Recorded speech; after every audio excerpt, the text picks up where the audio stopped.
Hello everybody! Don't you come in here with that steam train breathing. Gonna try another 15 plus 10 in our series that is not a speedrun. Okay, turn my thingy off. Right, so what I'm doing now is I'm gonna play like my normal repertoire with the black pieces, but I'm learning the English with the white pieces. Okay, we've got an Italian. Let's do it. Let's do the Rousseau gambits on it. The Labrador's wandering around. Okay, we have accepted. Brilliant. Opponent's rate is 995 from France. And what is this? You give up your knight. You give it to me willingly. Interesting. We have this actually now. Because if knight f6 now, he can come in with the bishop. If I take the bishop, in comes the queen. Right? And then, so do I do this? Bishop comes in with check, I block. If pawn takes, pawn takes. So I think it might be a job for the queen. This is something you have to remember in the Kruger repertoire. And there's something that very much gives me comfort about not giving up, because I feel like I've invested a heap of time into this repertoire with the black pieces. Okay, so what's the situation? Well, we are up a bishop for 2 pawns. You've got heaps of time on the clock, by the way, so we're up a bishop for 2 pawns. So we're +1 in material. The 2 pawns in question are central 2 pawns in a sense. This opponent's still got 1 extra, but it's very vulnerable and is not about to live, because I can here take with the queen or the bishop. I'm inclined to take the bishop because that then allows me to long castle instantly. And an alternative is to give check with my queen. And the reason I like that is because the knight can't block, the bishop can't block. So if I give check with a queen, it's either queen, well not there, it's either queen blocks on one of these squares, or the king has to move. Alternatively, if I take here with the queen and he castles, we trade queens and I just get a very, very good pawn structure. Also ready to bring out my bishop and long castle. So that's good. Is this the weakest option? Bishop takes, he castles. Bishop takes c2. That's not too bad at all. They're all good. So let's think it through. Which one out of those? Is there a way to figure out objectively which one is best? Okay. So option A, queen takes. We'll do it this way. We'll do queen takes, bishop takes, and then check. Okay. Queen takes. He isn't forced to trade. If he trades, I have this, and if he castles, I win a pawn. Right, I'm up material anyway, so I'm going to be +2 here. Basically, I'm up a bishop for 1 pawn, and I'm very likely to get the second one. So queen takes, if trades here, he can't really castle because he loses another pawn. But if he doesn't trade, and just castles, am I going to play queen takes there? I could then get a rook on that. I don't really like that. If I play queen takes and then castles, I don't like that as much. I do quite like this one though. Bishop takes. If he castles, I win a pawn, threaten a trade of queens. If he takes, I get free development of my knight. Right? Bishop takes. He can't take the bishop with his queen. And the other option is like check with the queen. It's almost certainly going to be queen blocks. If queen blocks on e2, takes, he loses castling rights, which ain't the end of the world. So out of those, I'm reckoning that bishop takes is my preferred option. And that is kind of subjective, obviously. It's about what resulting position do I like the most? And I spent 3 minutes on that decision. Maybe it will be significant, I don't know. Drinking alcohol-free San Miguel. Does have some carbs in it, that's it, that's the downside.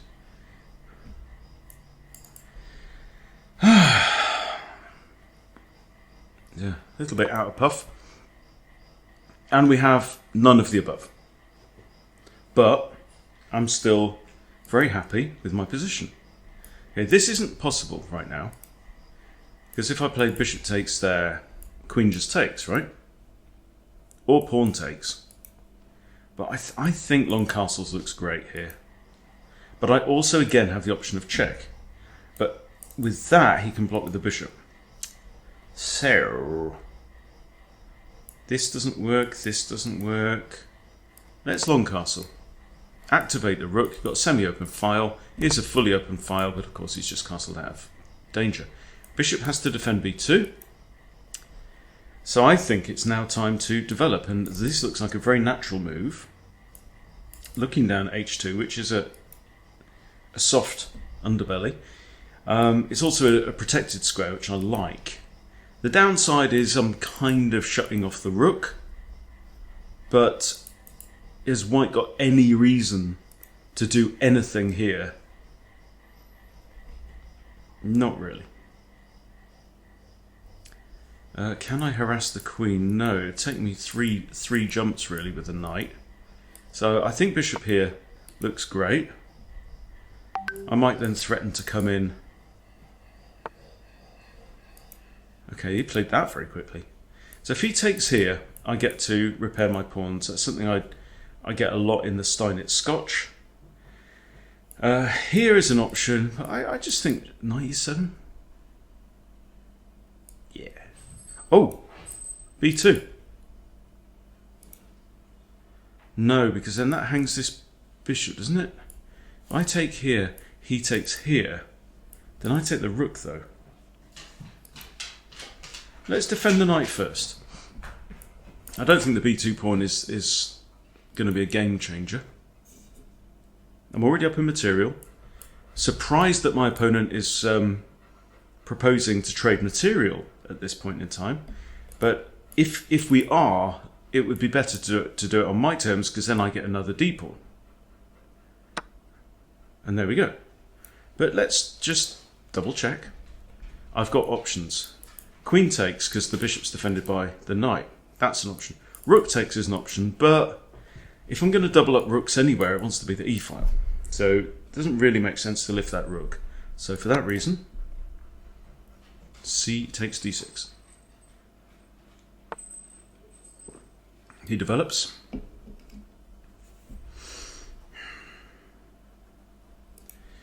Rook hf8 has something going for it. Notice there's no dark squared bishops now.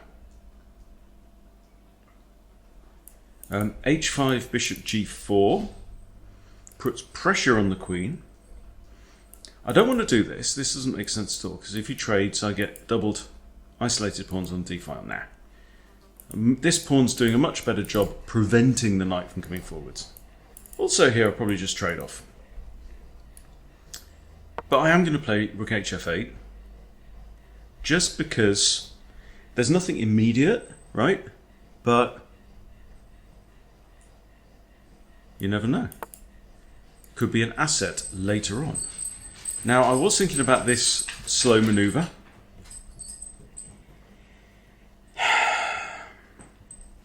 Not that I have to move the knight's defended. And if the queen takes, then that's good. But why not move the knight up the board? I think the knight has a very nice looking square on e5. Could be nudged by the pawn. But that then drops this pawn. If my knight comes here, he does this. Well, I'll take your queen. So you have to move your queen first. Notice this is defended. This is defended. That's not defended. This is defended 2 times. 1 time. And undefended. So you've got to be a bit careful. Opponent also has undefended pawns as well.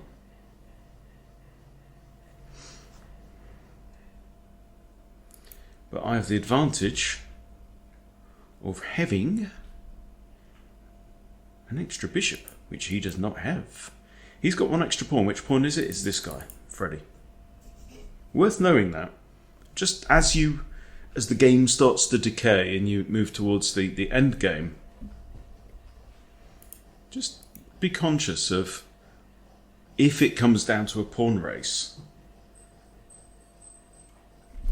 you know, where is the extra pawn if there's an extra pawn?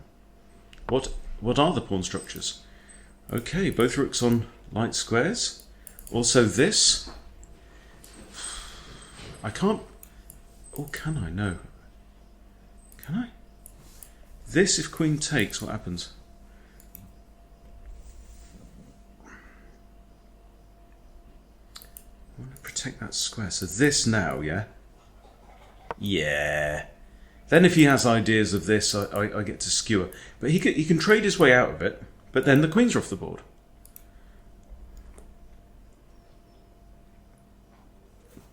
Okay, queen is now on an undefended square. Can I attack the rook? So I'm hitting the queen, I'm hitting the rook. Queen can't take bishop. If rook moves, I take the queen. Even if he comes here to defend the queen, I'll take it anyway. Queen takes knight, doesn't work. Rook takes knight, doesn't work. Rook takes knight. Pawn takes... No, rook takes knight, I take the queen. Yeah, doesn't work. It's much easier when you get a material lead early on. There we go.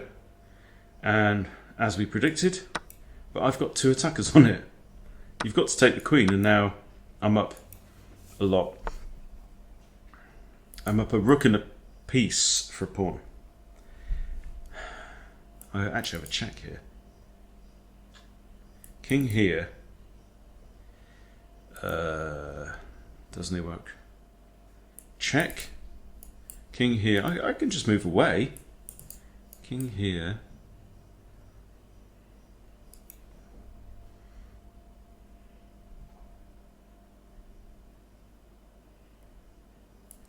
I quite like this as well, because it really traps the king in that corner.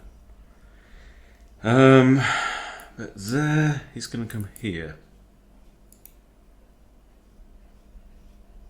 I think I'm just going to drop back, and I'm going to drop back to the 7th rank. And there's a couple of reasons. One is I've got pawns here that are undefended. Right, this is defended right now, but this one isn't. Okay, so I've got 3 undefended pawns on that rank.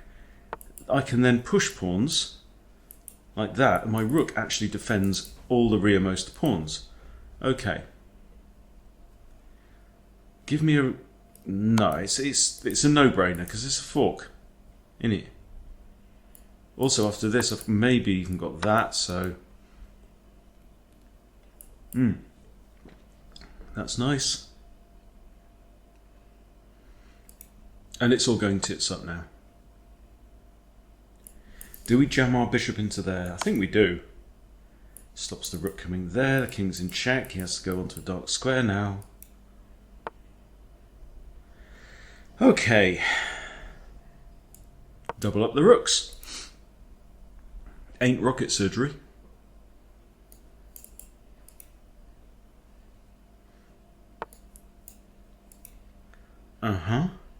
Well, that gives my bishop actually quite a nice place to sit. It stops the king from moving forward. I'm now threatening to win a pawn. Oh, hello. Okay.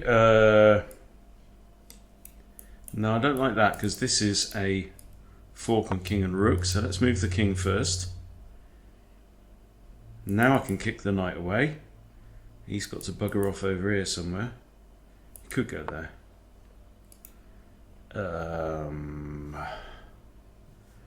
Chucking a check. That doesn't work. But I could kick his knight first. Let's do that. Kick his knight. And then the question is, where's his knight going to go? Right, he could go here. He could go here with check. So, let's push it a pawn.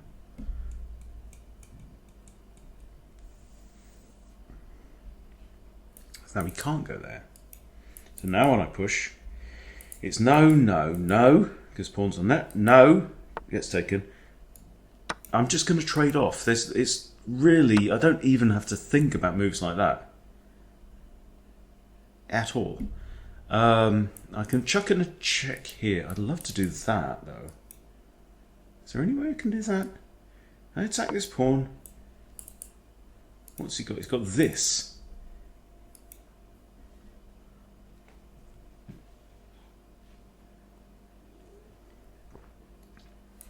If I get this in, I could get that in. This in is not a bad thing because it's controlling lots of squares around his king. Anyway.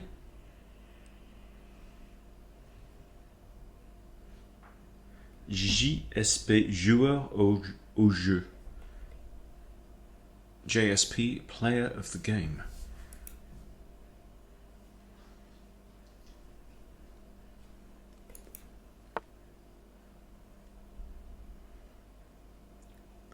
Bon.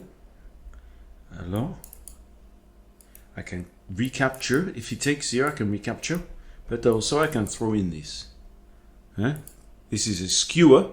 King has to move. Legally must move. No options. But now I actually have this one. And there's only one legal move. And then you lose your rook. That was not thought through. 3.9 seconds. And there goes the game. Yeah? Okay. Let's check the game report. And the game review with the details removed to protect the innocent is 74.4. That is really good for somebody sub 1000. And 86.6 for yours truly. Looks like I had a miss. Mate and 2 at the end, yeah, okay. What's the guess the ELO? 1400 from him. And 1950 from me. How on earth can I play 1950 and 2000 and 2200 and then struggle to get, what is it, 1300 in Blitz? I don't know. But anyway, that is not bad. It didn't like my opening. It said, "Ooh, I don't like your opening."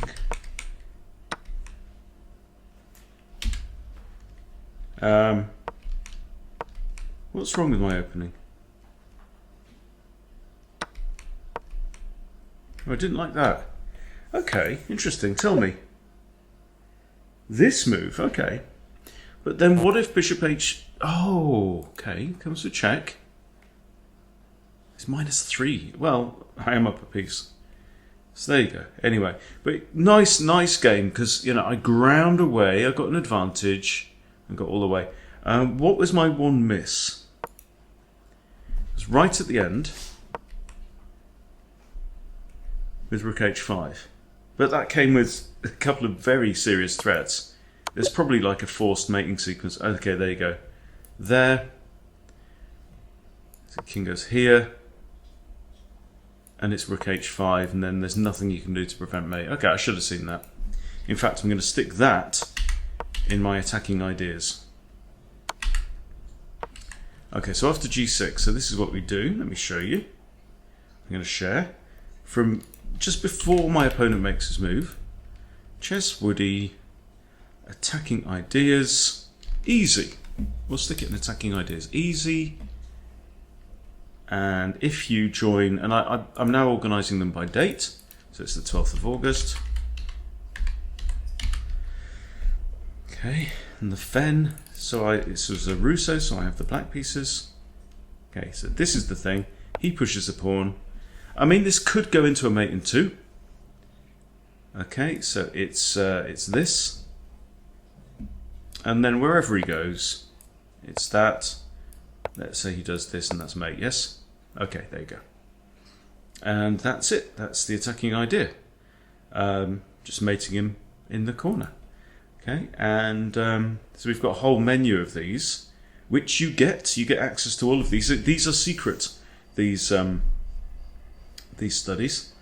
So that's 5 attacking ideas easy, and I've got a whole So I literally edit this list, this menu of stuff every day for Chess Bootcamp Live members. And you can join Chess Bootcamp Live at any time.